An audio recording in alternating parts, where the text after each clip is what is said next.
തികച്ചും ലളിതമായ നടപടിക്രമങ്ങളോടെ വിദേശ രാജ്യങ്ങളിലെ മികച്ച യൂണിവേഴ്സിറ്റികളിൽ അഡ്മിഷൻ നേടാം. ഡോക്യുമെന്റേഷൻ ചാർജോ രജിസ്ട്രേഷൻ ഫീസോ ഇല്ലാതെ. Wise men overseas educational consultancy. പല രീതിയിലുള്ള വർക്ക് വിസ തട്ടിപ്പുകൾ നമ്മൾ കോമൺ ആയിട്ട് കാണാറുണ്ട്. നമ്മൾ ഈ വീഡിയോയിൽ ചർച്ച ചെയ്യാറുണ്ട്. ഇന്ന് അതിലൊരു മെയിൻ കാര്യമാണ് ഞാനിതിൽ ഉദ്ദേശിക്കുന്നത്. എന്താണെന്ന് വെച്ച് കഴിഞ്ഞാൽ നമ്മൾക്ക് ഓഫർ ലെറ്റർ തന്നതിന് ശേഷം മാത്രമേ പേയ്മെൻറ്റ് കൊടുക്കാൻ പാടുള്ളൂ എന്ന് ഞാൻ പലപ്പോഴും സജഷനിൽ പറഞ്ഞിരുന്നു. പക്ഷേ ഈ ഓഫർ ലെറ്റർ കിട്ടുമ്പോൾ നമ്മൾ ഇത് ജെനുവിനാണോ എന്നെങ്ങനെ അറിയും എന്നുള്ള ഒരു സംശയം എനിക്ക് എൻ്റെ ഒരു എൻക്വയറിയിൽ വന്നിട്ടുണ്ടായിരുന്നു. ഈ ഓഫർ ലെറ്റർ നമുക്ക് തരുമ്പോൾ അത് സ്വതവേ അവിടുത്തെ ഒരു സ്പോൺസറിൻ്റെ കയ്യിൽ നിന്നായിരിക്കുമല്ലോ നമുക്ക് ഈ ഓഫർ ലെറ്റർ കിട്ടുക. അപ്പം നിങ്ങൾ ഈ കമ്പനിയുടെ ഡീറ്റെയിൽസും കാര്യങ്ങളും നിങ്ങൾക്ക് തന്നെ ഗൂഗിൾ ചെയ്ത് നോക്കി കണ്ടുപിടിക്കാവുന്നതേ ഉള്ളൂ. ഇനി ആ കമ്പനിയുടെ ഡീറ്റെയിൽസ് കണ്ടുപിടിച്ചാൽ അവരുടെ HR-ന് നിങ്ങൾക്കൊരു മെയിൽ അയച്ച് ചോദിക്കാം, ഇങ്ങനെ ഒരു ഓഫർ ലെറ്റർ കിട്ടിയിട്ടുണ്ട്, അത് ജെനുവിനാണോ, എനിക്കിതിൻ്റെ പേയ്മെൻറ്റായിട്ട് പ്രൊസീഡ് ചെയ്യാൻ പറ്റുമോ, ഇനി ഇതിൻ്റെ അകത്ത് പ്രൊസീജിയേഴ്സ് എന്തൊക്കെയാണ്, ഞാൻ അവിടെ വരുമ്പോഴുള്ള റിക്വയർമെൻ്റ് ഒക്കെ എന്തൊക്കെയാണ്, എൻ്റെ റിക്വയർമെൻറ്റും നിങ്ങളുടെ കമ്പനിയുടെ റിക്വയർമെൻറ്റും എല്ലാം മാച്ചിങ് ആണോ, എൻ്റെ ക്വാളിഫിക്കേഷൻ ഓക്കെ ആണോ എന്നൊക്കെ ചോദിച്ചിട്ട് നിങ്ങൾക്ക് ഈ നിങ്ങൾക്ക് ഈ കമ്പനിയിലേക്ക് ഡയറക്റ്റ് മെയിൽ അയച്ച് നിങ്ങൾക്ക് ചോദിച്ച് ഇതിലൊരു ക്ലാരിഫിക്കേഷൻ വരുത്താവുന്നതാണ്.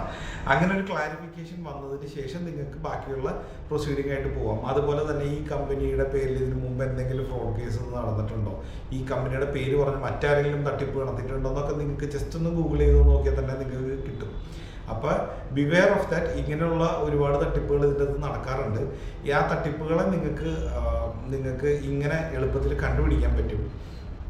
അതുപോലെ തന്നെ വന്ന വേറൊരു എൻക്വയറിയിൽ ചോദിച്ചതാണ്, എനിക്കൊരു ഏജൻസി പറഞ്ഞിട്ടുണ്ട് ഇങ്ങനെ എനിക്ക് യൂറോപ്പിലേക്ക് ജോലി തരാം, പക്ഷേ 6 months ഞാൻ 1.5 ലക്ഷം രൂപ 6 months-ഓളം വെയിറ്റിംഗ് പീരീഡ് ഉണ്ട്, പക്ഷേ അതിന് മുമ്പ് ഞാൻ 1.5 ലക്ഷം രൂപ അഡ്വാൻസ് ആയിട്ട് ഞാൻ ഇവർക്ക് കൊടുക്കണം, എന്നിട്ട് അതിന് ശേഷമാണ് പ്രോസസ്സിങ് ആവുള്ളൂ.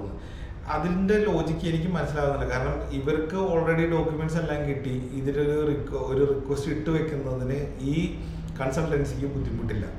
അങ്ങനെ ഉള്ളപ്പോൾ എന്തിനാണ് ഇവർ ഇത്രയും വലിയൊരു ഭീമമായ തുക ഈ ഒരു സ്റ്റുഡൻറ്റിൻ്റെ കയ്യിൽ നിന്ന് അല്ലെങ്കിൽ ഈ ഒരു കാൻഡിഡേറ്റിൻ്റെ കയ്യിൽ നിന്ന് ഇവർ മേടിച്ച് ഇവർ വെച്ചേക്കുന്നത് എന്ന് എനിക്ക് മനസ്സിലാവുന്നില്ല. നിങ്ങളിതിൽ മനസ്സിലാക്കേണ്ട ഒരു കാര്യം, നിങ്ങൾ ഒരാൾ 1.5 lakhs കൊടുത്തെങ്കിൽ ഇതേപോലെ ഇവരൊരു 30 പേരുടെ കയ്യിൽ നിന്ന് മേടിച്ചവരുടെ കയ്യിലായി. ഇവർ ഓരോ മാസവും ഇപ്പം നിങ്ങളുടെ കയ്യിൽ നിന്ന് ഈ 1.5 മേടിച്ച് വെച്ചിട്ട് നിങ്ങൾക്ക് 6 മാസം വരെ പലിശയെ തരണ്ടാത്ത ഒരു എമൗണ്ട് ഇവരുടെ കയ്യിലിരിക്കുക.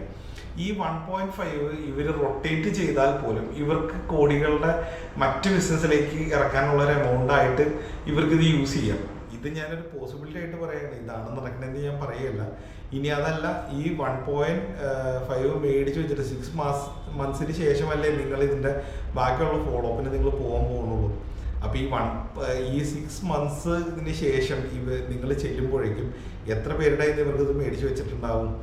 അപ്പോൾ അങ്ങനെ ഒരു സമയത്ത് ഇവർ മുങ്ങിയാൽ പോലും നിങ്ങൾക്ക് ഇതിൻ്റെ പേരിൽ പോകാനുള്ളൊരു സമയം കാര്യങ്ങളോ കിട്ടുന്നില്ല എന്നുള്ളതാണ്.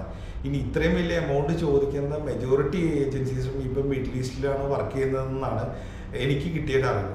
അപ്പോൾ ഇത്രയും വലിയ ഭീമമായ എമൗണ്ടൊന്നും ആർക്കും കൊടുക്കാതിരിക്കുക, പ്രത്യേകിച്ച് ഇത്രയും വലിയൊരു ലോങ് ടേം പീരീഡിലേക്ക് കൊടുക്കാണ്ടിരിക്കുക. ഓഫർ ലെറ്റർ കിട്ടിയതിന് ശേഷം മാത്രമേ ഫീ പേയ്മെൻറ്റ് കാര്യങ്ങളോ കൊടുക്കാറുള്ളൂ. ഇനി വളരെ ചെറിയൊരു എമൗണ്ടൊക്കെയാണ് ചോദിക്കുന്നത്, ഒരു 50,000-ന് താഴെയൊക്കെയാണ് ഇവർ രജിസ്ട്രേഷൻ ഫീസായിട്ട് ചോദിക്കുന്നത്. അതിന് ശേഷം നിങ്ങളുടെ ഓഫർ ലെറ്ററും വിസ പ്രൊസീജിയറിന് ശേഷം മാത്രം കമ്മീഷൻ കൊടുത്താൽ മതി എന്നുള്ളതിനാണെങ്കിൽ ബെറ്റർ, നിങ്ങൾക്ക് ആ റിസ്ക് എടുക്കാം, കുഴപ്പമൊന്നുമില്ല. കാരണം അത്രയും പോകണമല്ലേ ഉള്ളൂ, നിങ്ങൾക്ക് അത് വലിയൊരു ഹാംഫുൾ ആവില്ല. അപ്പോൾ ഈ കാര്യങ്ങളൊന്ന് കൺസിഡർ ചെയ്യുക. ഞാൻ ഇടയ്ക്ക് ഇങ്ങനെയുള്ള വീഡിയോസൊക്കെ ചെയ്യാറുണ്ട്. നിങ്ങൾക്ക് ഇതിനെക്കുറിച്ച് കൂടുതൽ ഡീറ്റെയിൽസ് ആണ് അറിയണമെങ്കിൽ ഇടയ്ക്ക് കമൻറ്റായിട്ടോ അല്ലെങ്കിൽ വാട്സപ്പിലോ ചോദിക്കാം, അല്ലെങ്കിൽ കോൾ ചെയ്യാം. സോ വീഡിയോ ഇഷ്ടപ്പെട്ടെങ്കിൽ കൺസിഡറിങ് ലൈക്കിങ് ദ വീഡിയോ, അതുപോലെ തന്നെ ചാനൽ ഒന്ന് സബ്സ്ക്രൈബ് ചെയ്യുന്നത് കൺസിഡർ ചെയ്യുക. Thanks for watching. മറ്റൊരു വീഡിയോ ആയിട്ട് വീണ്ടും കാണാം.